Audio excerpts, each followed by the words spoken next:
Salut à tous, alors c'est Frédéric de la Vie. Alors ce soir, je voulais vous faire une petite vidéo improvisée pour vous parler d'Aurélien Barraud. Alors je n'ai pas l'habitude d'utiliser, en fin de compte, de parler de faits d'actualité pour faire des vues, ça ne m'intéresse pas de surfer sur l'actualité, ça ne m'intéresse pas de faire de la polémique, hein. Je laisse ça aux, aux animateurs, à ceux qui font du divertissement ou à ceux qui essayent de briller et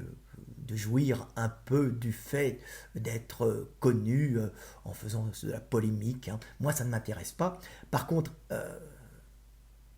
Aurélien Barraud est quelqu'un qu'il est intéressant d'étudier parce que d'un côté, il dit des choses extrêmement intéressantes, hein, des choses extrêmement intéressantes dans la façon dont il faut concevoir notre attitude et la façon dont il faut moraliser la, la société en habituant les gens à se restreindre et à moins consommer pour limiter dans un premier temps la pollution, les pollutions qui sont des nuisances, hein, pour notre espèce, des nuisances pour l'humanité, et surtout limiter nos envies et limiter nos désirs pour essayer de vivre en harmonie dans ce monde. Alors de ce côté-là, je suis totalement ce que dit Aurélien Barraud. Pour les gens qui sont habitués à regarder mes vidéos, vous voyez qu'il y a souvent beaucoup de points communs entre l'approche que j'ai sur la façon de se comporter face à la pollution, face à l'excès de consommation et euh, la façon dont Aurélien Barraud dit qu'il faut se comporter. Où je ne suis absolument pas d'accord avec Aurélien Barraud, et là où je le trouve absolument malhonnête, eh ben, c'est de jouer sur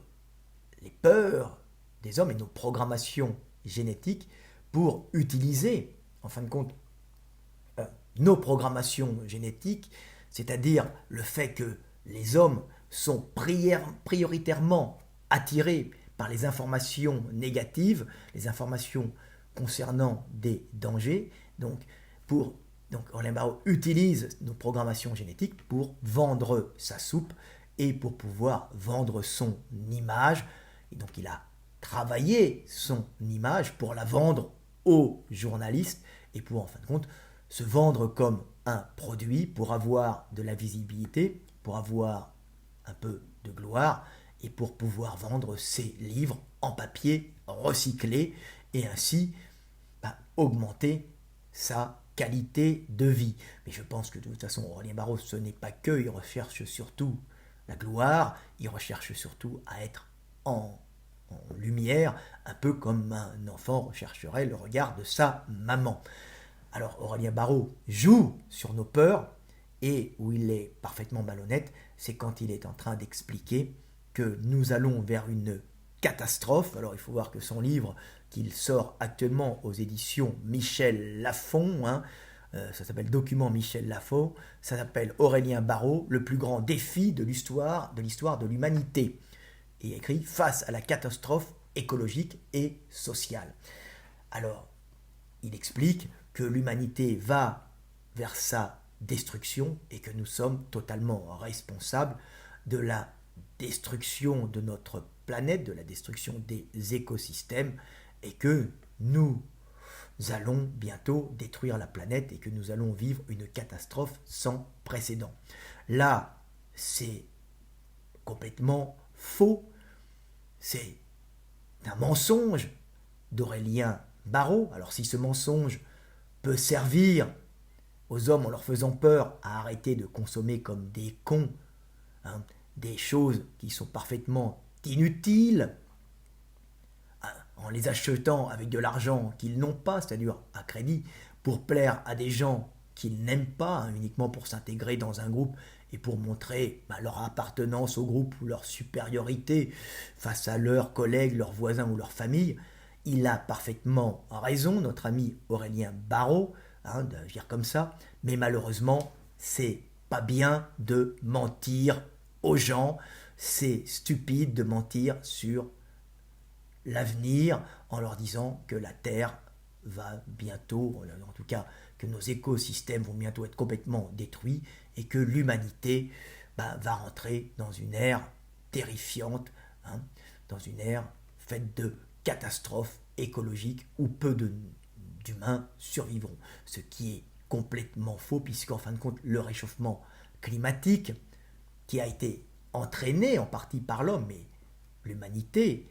a vécu plein de changements climatiques et autrement plus graves avec des technologies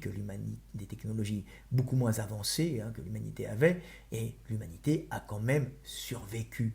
Aurélien Barraud exagère complètement pour vendre sa soupe, et le réchauffement climatique n'est pas que négatif, il va évidemment y avoir des changements climatiques qui vont, à cause du réchauffement, générer une montée des océans, une accélération, on va dire, des intempéries. On va avoir de plus en plus d'événements, avec des pluies torrentielles. On va avoir une humidification de certaines régions, comme le Sahara, qui est un avantage.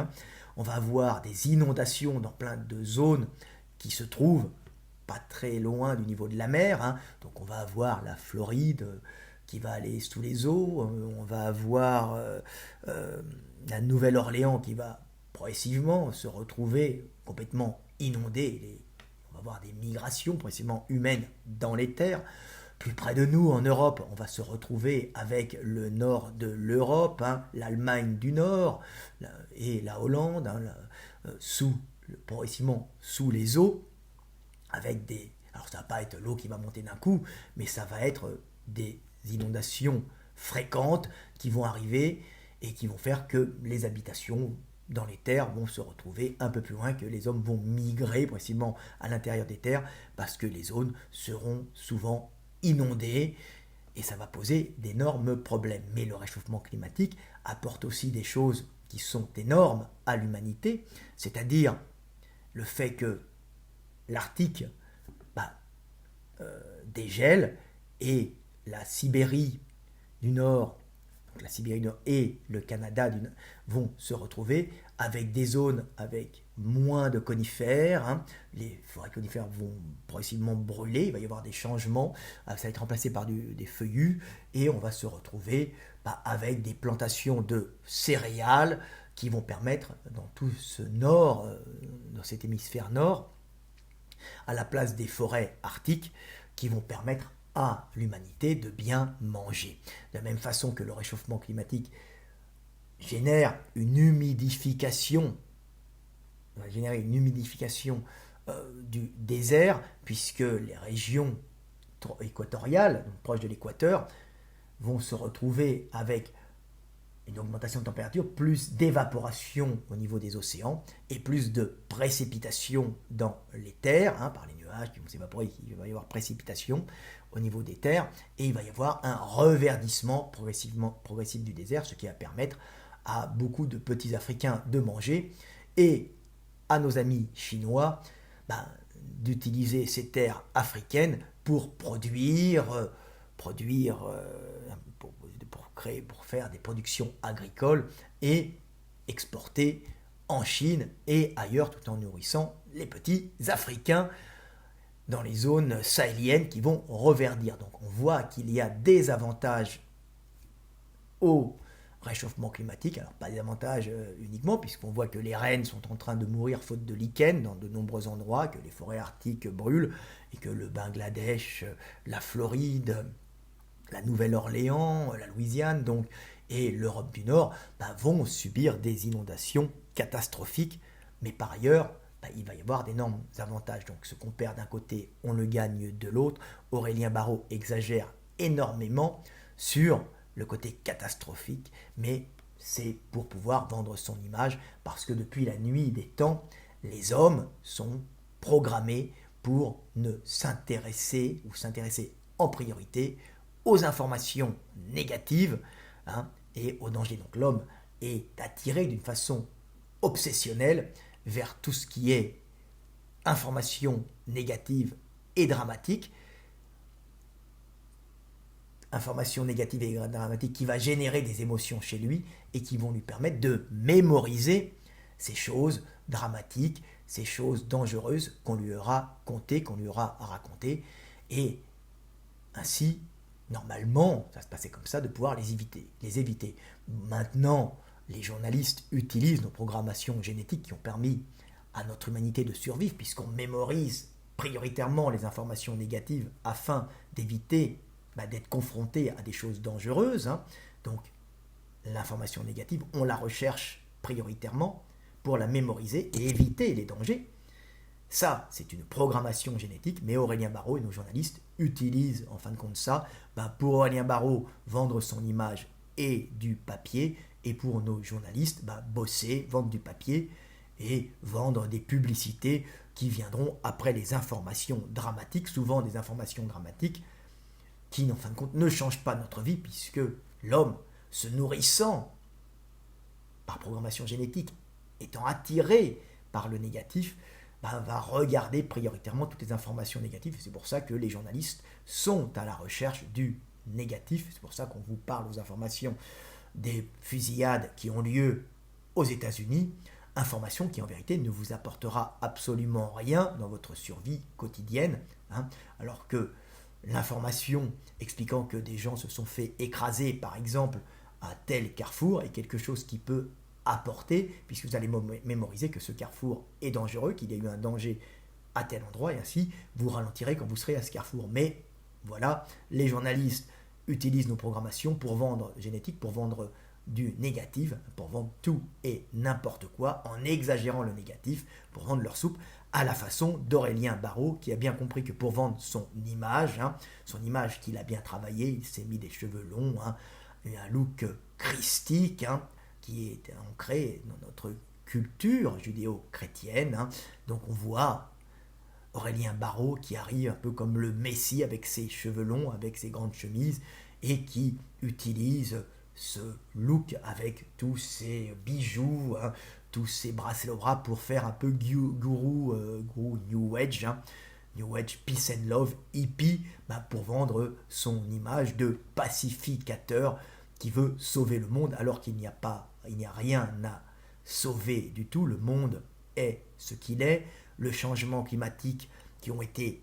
engagés par les hommes, qui ont été déclenchés par les hommes, vont continuer encore quelques temps jusqu'à ce que nous aurons utilisé toutes les énergies fossiles, tout simplement. Alors il faut savoir que ce réchauffement climatique que nous avons engagé, c'est quelque chose qui est propre à l'homme. C'est la première fois qu'il y a un réchauffement qui est totalement, en fin de compte, un changement climatique qui est quasiment totalement imputable à l'homme. Il est dû principalement à la découverte des énergies fossiles, qui ont permis aux hommes de remplacer le travail humain et le travail animal, c'est-à-dire le charbon au XIXe siècle. Ensuite, le pétrole et le gaz, alors le gaz plus ou moins, bien sûr, le pétrole, le charbon, qui sont utilisés par les hommes pour remplacer le travail des hommes et des animaux, et ce qui permet de produire beaucoup plus d'aliments, de construire beaucoup plus de maisons, ce qui permet aux hommes de se reproduire d'une façon quasiment exponentielle grâce à ces énergies fossiles qui permettent de produire, de cultiver de la nourriture beaucoup plus facilement et de nourrir beaucoup plus de bouches humaines. C'est pour ça que nous sommes en, on va dire, surpopulation. C'est pour ça il y a une démographie galopante qui est complètement en rapport avec la calorie, avec l'énergie du sous-sol. Malheureusement, cette énergie fossile, qui est une énergie animale, accumulée dans le sol depuis des millions d'années, quand nous la brûlons, ça accélère le réchauffement climatique et ça fait changer le climat et nous devons maintenant nous habituer. Mais on ne va pas mourir, on a simplement généré un réchauffement climatique auquel nous allons devoir nous habituer et tout simplement le vivre le mieux possible. Alors, il n'y a pas de catastrophe à venir. Ce qui est dangereux, ce n'est pas le réchauffement climatique en lui-même, ce qui est dangereux, c'est le fait de polluer excessivement la planète, et cette pollution peut tuer des milliers de personnes, et elle tue déjà des milliers de personnes. Alors, la plus grosse des pollutions actuelles, c'est dans nos régions, c'est principalement la pollution particulière, plus que le réchauffement climatique, c'est celle-là qui génère le plus de morts, avec tous ces embouteillages, qui génère beaucoup de gaz, mais surtout de pollution particulière, qui vient créer des infections pulmonaires, des infections respiratoires, qui génèrent énormément de décès chez les vieux, chez les gens qui ont des fragilités du système respiratoire, et chez les nouveau-nés, et qui génèrent aussi, par des principes inflammatoires, beaucoup de cancers des zones ORL, donc bronches, poumons, zone du nez. Toutes ces zones sont touchées par justement les inflammations générées par ces particules. Ça, c'est des grosses pollutions. Mais on va pas vers une destruction de la planète. Aurélien Barrot est un menteur. Où il a parfaitement raison, c'est quand il dit qu'il faut commencer à générer une décroissance. Et si nous voulons réellement être en accord avec notre morale, nous devons apprendre à nous restreindre. Et Aurélien Barrot, de ce côté-là, a parfaitement raison, c'est son côté brillant, son côté positif, c'est que ce qu'il explique, la morale que nous devrions avoir dans notre façon de vivre, notre morale et notre façon de vivre, est une morale basée sur le respect de la nature et la décroissance et le fait de ne pas désirer des choses inutiles, de ne pas consommer excessivement pour pouvoir s'imposer parmi les hommes, cette course à la consommation pour montrer qu'on existe, pour s'intégrer dans un groupe ou pour avoir les femmes, est quelque chose de complètement stupide. Alors, je rigole bien avec toutes ces petites minettes qui font des marches pour le climat, des marches contre le réchauffement climatique, et qui, après avoir fait leur marche contre le climat, continuent à acheter des sacs à la mode et continuent à changer leur garde-robe le plus souvent possible pour se sentir belles et intégrées dans le monde, ne voyant pas que par ces attitudes féminines de fashion victime, elles participent d'une façon outrancière au réchauffement climatique, en consommant d'une façon stupide des choses que les marchands leur vendent, pour leur vendre des habits qui font en sorte qu'ils se démodent. La mode se démode, c'est le principe de la mode, tout simplement pour que les gens rachètent et rachètent encore, augmentant par là la consommation et le réchauffement climatique, puisque ces habits sont faits par des petits hommes qui travaillent et qui brûlent de l'énergie pour produire toutes ces choses inutiles. Donc Aurélien Barrot a parfaitement raison, mais si nous poussons notre logique totale de décroissance et de respect de la planète, nous devrions, nos politiques, interdire les yachts de luxe, c'est-à-dire qu'ils ne croisent plus, puisque ça pollue énormément dans nos eaux territoriales, qu'ils n'aillent plus se mettre à quai dans nos eaux territoriales, interdire ces yachts qui ne servent à rien qu'à consommer, interdire les grosses berlines de luxe qui ne servent à rien, interdire les voitures de sport et les coupés sportifs qui n'ont aucune fonction si ce n'est consommer excessivement d'essence et accélérer le réchauffement climatique, et en plus polluer avec des particules fines. Tout ça ne sert absolument à rien, c'est ridicule. Interdire l'achat de 4x4 pour des gens qui n'en ont pas l'utilité. Alors moi j'ai un 4x4 parce que je traverse l'Europe et je vis dans une région où l'hiver c'est enneigé et les routes sont de très mauvaise qualité, comme les 4x4, il y en a beaucoup en Bavière et dans le Tyrol, parce que l'hiver c'est enneigé, et si vous ne voulez pas avoir d'accident et que vous voulez continuer à vivre dans ces régions, vous êtes obligé d'avoir une 4x4, mais vous ne l'avez pas pour tourner par exemple dans le 15e arrondissement de Paris et montrer avec que votre rover évoque, c'est ça, que vous êtes un bourgeois ou une bourgeoise épanouie. Ça, c'est de la stupidité. Donc Aurélien Barraud, de ce côté-là, a parfaitement raison. Donc si nous voulons pousser la logique jusqu'au bout, et moi je suis pour cette logique, je suis quelqu'un de très austère, je ne consomme très peu, je n'ai pas de penchant pour les dépenses inutiles. Moi ce que j'aime c'est travailler et produire des denrées intellectuelles dont les hommes pourront se nourrir. Donc ça ne m'intéresse pas de produire des choses inutiles. Donc ce qu'il faut, c'est interdire par exemple les courses automobiles qui ne servent absolument à rien, si ce n'est consommer. Les grands prix de Formule 1 sont des gouffres à essence, donc on devrait les interdire. Interdire les croisières qui consomment de l'énergie et qui, en fin de compte, brûlent énormément de mazout et accélèrent le réchauffement climatique. Interdire les vacances de loisirs en avion pour aller voir les plus pauvres à l'autre bout du monde et pour revenir en Europe en disant qu'on a vécu dans des cultures très intéressantes et pouvoir discuter entre petits bourgeois. C'est bourgeois en France, bien sûr, c'est ridicule.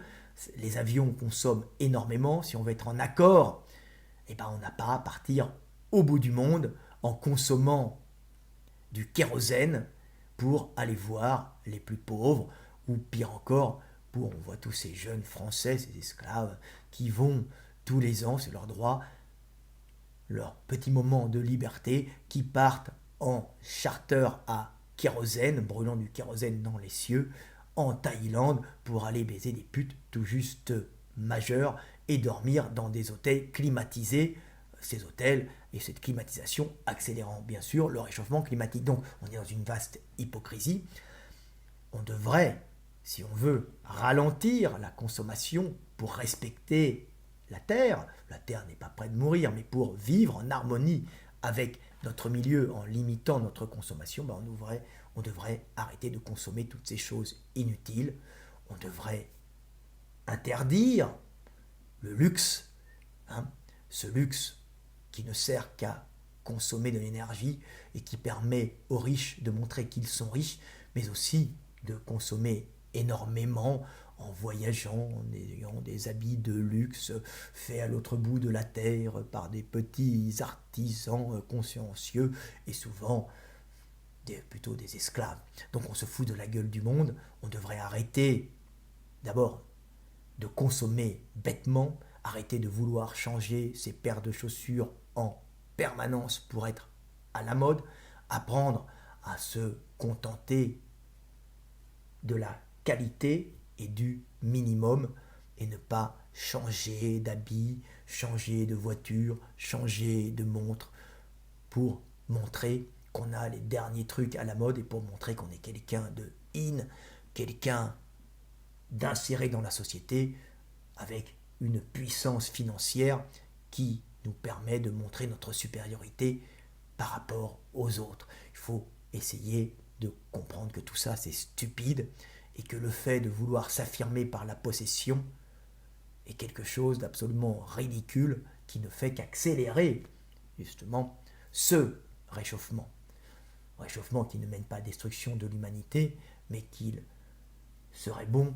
de ralentir parce que consommer excessivement est ridicule. Notre guerre est principalement morale.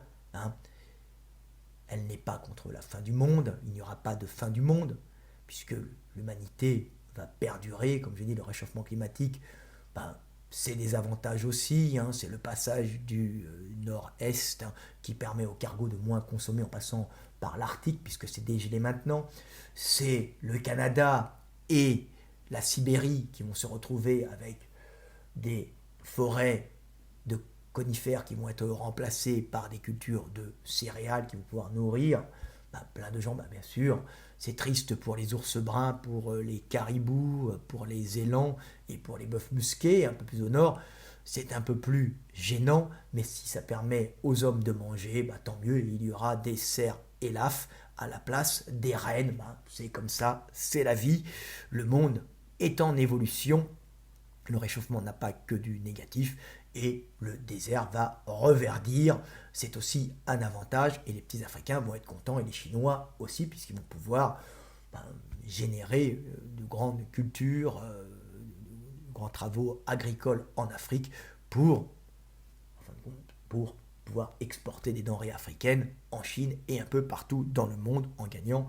pas mal d'argent. Donc bien, nos petits Chinois sont heureux pour ça. Donc il faut arrêter les conneries, puis il faut qu'Aurélien Barraud arrête de jouer la comédie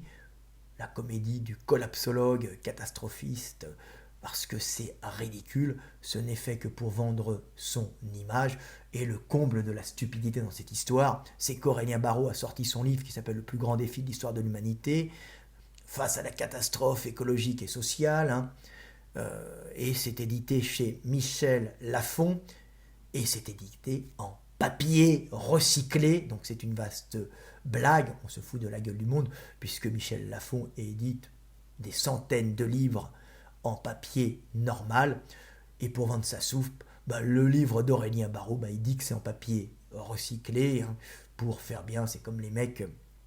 qui vendent du saucisson avec écrit sans gluten, oui, il n'y a pas de gluten dans la viande de cochon, c'est évident. Tout ça, c'est un truc de marchand pour surfer sur l'actualité. Michel Lafon est un marchand de soupe,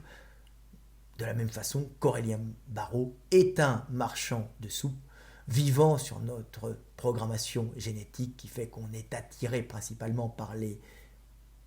informations négatives, puisque cette attirance pour l'information négative nous a permis, au cours de notre évolution, justement, de mémoriser ces informations sur des dangers et d'éviter par la suite ces dangers, permettant à l'homme informé de survivre et de pouvoir transmettre ses gènes. Les hommes sont programmés pour mémoriser deux types d'informations. Premièrement, les informations négatives, celles qu'on va vivre avec des émotions de stress, de peur, ce que nous vend Aurélien Barraud, qui permettent de mémoriser des informations qui nous permettront d'éviter des dangers. Ça, c'est les principales informations que l'homme mémorise. C'est pour ça que l'homme les recherche instinctivement. Il est programmé pour les rechercher, puisque cette recherche l'a fait survivre. Mais cette recherche devient obsessionnelle et est utilisée par les marchands pour nous vendre des films catastrophes, des informations catastrophiques, des magazines, des journaux ne parlant que de catastrophes, ne parlant que des dangers qu'il y a dans le monde. Mais aussi, l'homme est fait pour mémoriser les informations positives, c'est-à-dire les informations qui sont censées lui apporter un savoir sur des choses qui lui facilitent sa reproduction et son accès à la calorie, tout simplement. Donc, les informations positives générant chez nous des envies, des plaisirs, et qui permettent, en fait, le plaisir et l'envie, en général, étant en rapport avec ou un accès à la calorie, à l'énergie qui nous permet de survivre, ou un accès à ce qui nous facilite la reproduction. Donc des belles femmes, des hommes bien conformés, avoir tout ce qui peut être un plus pour notre reproduction ou l'apport calorique nous permettant de vivre et de nous reproduire. Voilà, petite vidéo sur Aurélien Barraud, le marchand de soupe qui joue sur son image pour la vendre aux journalistes qui utilisent le catastrophisme pour eux-mêmes bosser, puis Aurélien Barraud qui est utilisé par nos petits politiques pour justifier leur place de parasites, puisque les politiques, particulièrement en France, utilisent Aurélien Barraud, comme ils vont utiliser Greta Thunberg, pour faire comme s'ils s'intéressent à notre avenir et aux dangers qui menacent l'humanité. En vérité, ils en ont rien à foutre, ils savent que tout ça est une vaste fumisterie, est un vaste mensonge. Ils ne veulent qu'une chose, donner l'impression qu'ils s'intéressent aux problèmes des hommes dans leur ensemble pour continuer à être réélus et continuer à vivre comme des parasites sur le dos des producteurs. Et Aurélien Barraud participe à cette grande mascarade politico-médiatique fait pour utiliser les obsessions des producteurs et leur faire oublier qu'ils sont dirigés comme des pions. Voilà, petite vidéo, j'espère que j'ai tout dit sur Aurélien Barraud. Aurélien Barraud qui est blanc et noir, blanc dans la façon dont il dit, dans la façon dont il explique le comportement que les hommes devraient avoir et la morale que nous devrions avoir, et noir dans le mensonge qu'il déverse sur tous les médias, ce mensonge de la catastrophe à venir. Il n'y aura pas de catastrophe, il y aura un changement climatique et nous allons nous y adapter tout simplement. Par contre, il y a un changement moral à adopter et ça, c'est notre plus grand défi, c'est notre guerre intérieure. Arrêter d'être dirigé par nos pulsions ancestrales, par nos programmations animales, pour devenir des hommes libres, des hommes capables de comprendre leur programmation pour s'en extirper et vivre pleinement la relation à l'autre, aimer et être aimé, transmettre un monde aussi beau et aussi merveilleux que celui dans lequel nous avons vécu, et à ne pas mentir comme Aurélien Barraud sur une catastrophe qui ne viendra pas. Voilà, c'était Fred Delavier. À bientôt. Dernier petit truc, ce n'est pas Aurélien Barraud qui sauvera le monde, ni Greta Thunberg. Ce qui sauve le monde, ce sont nos ingénieurs, ce sont nos scientifiques qui inventent des moyens de produire plus propre, de rouler en consommant moins, de nous loger d'une façon plus décente, en nous isolant d'une meilleure façon. Les gens qui sauvent le monde, c'est par exemple les gens qui ont inventé les LED, ce qui permet d'éclairer sans consommer quasiment d'énergie, ou très très peu, alors qu'avant on consommait énormément. Donc ça, ce qui sauve le monde, ce sont les ingénieurs et les scientifiques. Donc si vous voulez, vous, sauver le monde, ce n'est pas en faisant une marche verte, ou en militant pour l'écologie, non. C'est en faisant des découvertes scientifiques permettant d'améliorer la vie des hommes et permettant aux hommes de vivre en consommant moins. Et enfin, le dernier truc que j'ai à dire,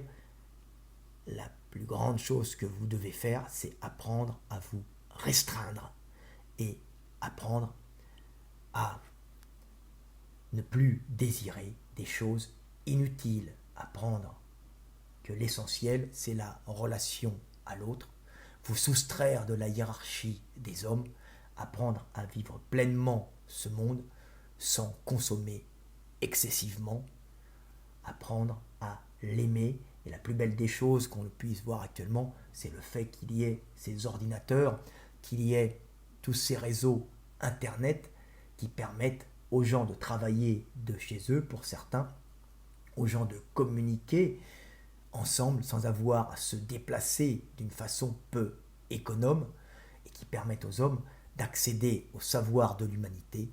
en restant chez eux et en consommant peu. Parce qu'on a beau dire, même si un ordinateur consomme, ça consomme bien moins, cette recherche d'information consomme bien moins qu'aller la chercher en marchant ou en roulant. C'était Fred Delavier, à bientôt.